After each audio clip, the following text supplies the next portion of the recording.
หมายสูงค่ะเมื่อได้เป็นวันที่24เดือนธันวาคมปี2026ในตอนในเดี๋ยวเนาะพี่น้องค่ะมาถ่อมด้วยข่าวเงาแห้งการ3ตอนนะคะอ่อนตั้งเปิ้นได้ก็เข้ามาถ่อมด้วยข่าวคนในอ่อนตั้งค่ะเนี่ยก็มีผู้ชายคนเมืองคมตุ่มก้อนหนึงเมาพิกันตั้งเมเหี่ยวก็ตกเฮิรนตึก6จั่นเมื่อวันที่23เดือนธันวาคมปี2026เข่งข้าวยามกลางคืนลึกเด้งขึ้นใจ45มินินั่นผมมีปนพรที่ห้องปลีกเมืองสมุทรปราการและรับตึงลาดว่ามีก้นประหลาดตกเฮิรนตึกสูงถึงที่บ่รู้เซ็งสายใจดีหิมห้อมอาพาร์ตเมนต์ตีหนึ่งในซอยพุทธศรี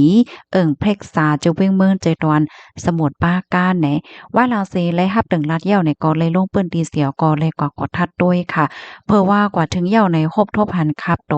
นายเซียซุยอายุเลย33ปีเป็นก้นเมืองคมตุมค่ะเลยต้องเลยถามเสก็เลยฮู้ว่ามันใจนั่นไหนประหลาดตกลงมาดีจันโคกเฮ็ดจังไหนคะเลยต้องเลยถามนางสาวมาเอสันดาถ้วยอายุเลย29ปีก็เป็นแม่นางลาดเนว่ามานางในลือการลืองานเหี่ยวก็ปอกมาดีคองไลหันก็เป็นโผในเมากินเหล้ากว่าเหย้า2เตาค่ะเมื่อพ้องนั้นซ้ำมันก็เป็นกลางคืนลึก11โมงปลายเจ้าในเหย้าค่ะมานางเตนวนเหย้าเฮ็ดจังไหนย้อนเพราะว่ากลางไหนเจ้ามาก็โลกว่าเหตุการณ์เที่ยงมานางไหนก็กว่าปิกเพลงความก้อยกะว่าก็เป็นโผในอำไข่ปันปิกเพลงความมานางก็จังไรไปออกมานั่งเลนตั้งดอกคองให้ไหนกำในก็เป็นโผก็คัดซอคอง8ค่ะมะนางก็คาดจ่ายให้โผในเปิดปันภาคตัวก็เพราะว่ามะนางดูแลก่อนลือก่อนนอนหมอโผก็รู้ว่าเหตุการณ์เที่ยงเฮ็ดไหนก้วยกะว่าโผก็ย่อมเปิดค่ะถึงตีก็เป็นลานใจในมาโอบมาลาเท่เนี่ยนะก็เป็นโผก็ย่อมเปิดภาคตัวปันเพราะว่ามะนางเข้ากว่าที่ในคลองเนี่ยก็เป็นโผนั่นก็ป้อใจเสียก็ถึงตีป้อเป็นกว่าจึงนั้นในข่าวตั้งฝ่ายภูมิพลพรก็ได้ต้องถามได้ห้องเอาก้นเกี่ยวข้องได้มาต้องถามลองตั้งไล่โหย่อยยามันกว่าเที่ยงกำหนึ่งเฮ็ดไหนค่ะอันนี้เป็นตอนหนึ่งเนี่ยค่ะนะกำในเฮาค่ะมาด้วยเที่ยงตอนหนึ่งค่ะในก็เป็นแห่งการมีเป็นหมู่เป็นจุ้มเฮ็ดจังไหนค่ะว่าเนี่ยนะเมื่อวันที่22เดือนธันวาคมที่1ปี2026นั่นค่ะมีข่าวเงาคืบหน้าออกมาเกี่ยวกับลอยลวงอันมีแห่งการก้นมคมตุ่ม3ก่อคมกันสิเฮ็ดดีก้นใจายแห่งการก้อนหนึ่งเนาะอันแต่อบสาวเหตุการณ์เสียงข้าวซอยก๋วยเตี๋ยวเสียก็มาหาก็หากปะอ่อนตั้งสุดดีปากซอยกิ่งแก้ว41เจอเวียงบางพลีเจดอนสมุทรปราการเสียก็ถูกยาก้นหนุ่มแห่งการ3ก็โคมกันเสียก็เฮ็ดดีถึงตีเจ็บหมัดแฮงกว่าค่ะ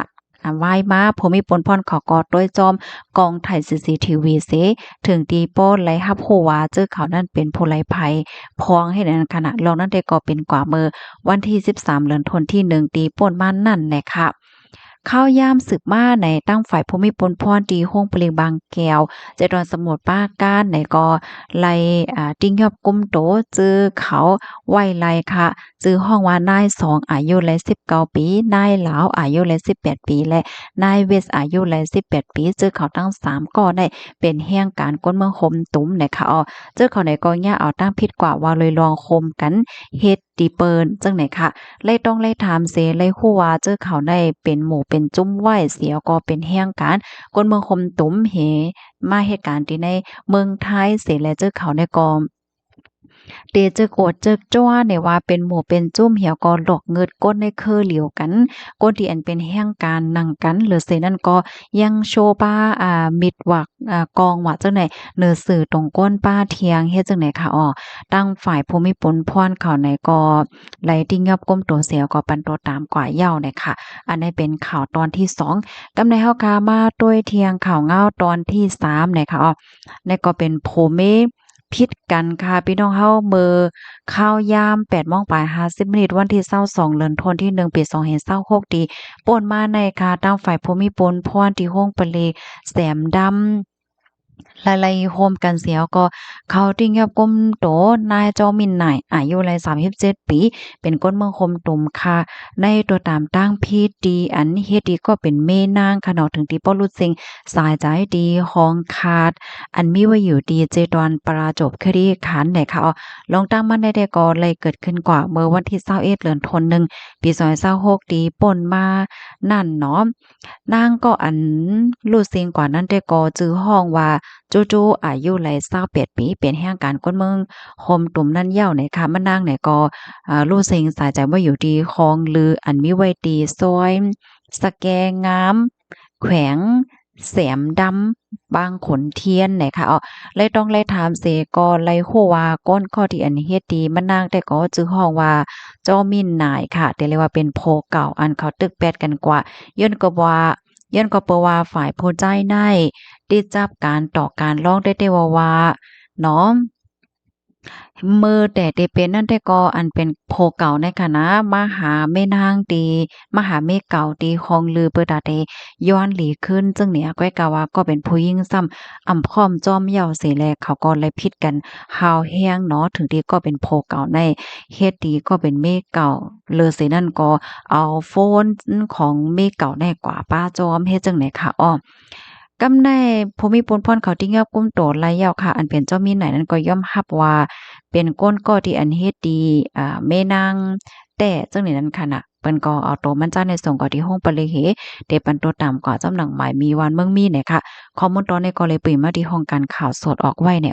เพราะว่าเฮาค่ะมาด้วยข่าวเงาวงวางได้ค่ะนะข่าวเงาเกี่ยวกับเรื่องลอกแห่งการเนี่ยใกล้ๆออกมานำแห่งน่ะค่ะเนาะอำว่าได้เป็น โพเมกันพิดหม้อกันเฮ็ดดีกันขึ้นโอ้ยก็กันพิดหม้อกันเฮ็ดดีกันขึ้นเนาะบางป้อมังแลก็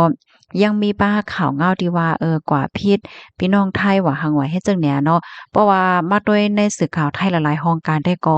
เมื่อเร็วในมันออกมาในเปิ้นมันห้องการข่าวใหญ่หลายๆห้องการค่ะเนาะป้าเจ๋มห้องการอันที่อันเปิ้นออกมาลาดว่าสื่อตรงก้นว่าจังไหนในออกมานำหน้าลาดซื่อๆก็นำเฮ็ดชื่อเสียงของพี่น้องแห่งการได้ก็อำปอหลีเนี่ยค่ะเพราะว่าเฮาค่ะก็อ่านด้วยที่ในคอมเมนต์ในเปิ้นก็ปันตาหารถึงว่าอะโลลีโกลีกักน่ะเนาะแฮ่งแลก้นเมืองคมตมได้เปกยามหน้าเนาะพ่อแม่กันก็เฮ็ดดีกันขึ้นโอ้ยก็กันก็เฮ็ดดีกันขึ้นก้นเจอจัดคือเหลียวกันก็เฮ็ดดีกันขึ้นลีโกหน้าเหย้าเนาะแค่ฮับมาเหตุการณ์เหย้าเนี่ยมีข่าวเงาจังไหนออกมามีตังหันเถินจังไหนออกมาป้าแทงลูกกวนเหย้าเฮ็ดไหนค่ะค่ะก็เงาลาเดสือเป็นหือกว่าเฮาค่ะก็ไปด้วยกว่าเที่ยงค่ะเนาะพี่น้องค่ะฮับถอมเหย้าหันเถินจังหือพองไหนค่ะเนาะก็ปันตาหันถึงมาไลในค่ะไม่สงค่ะ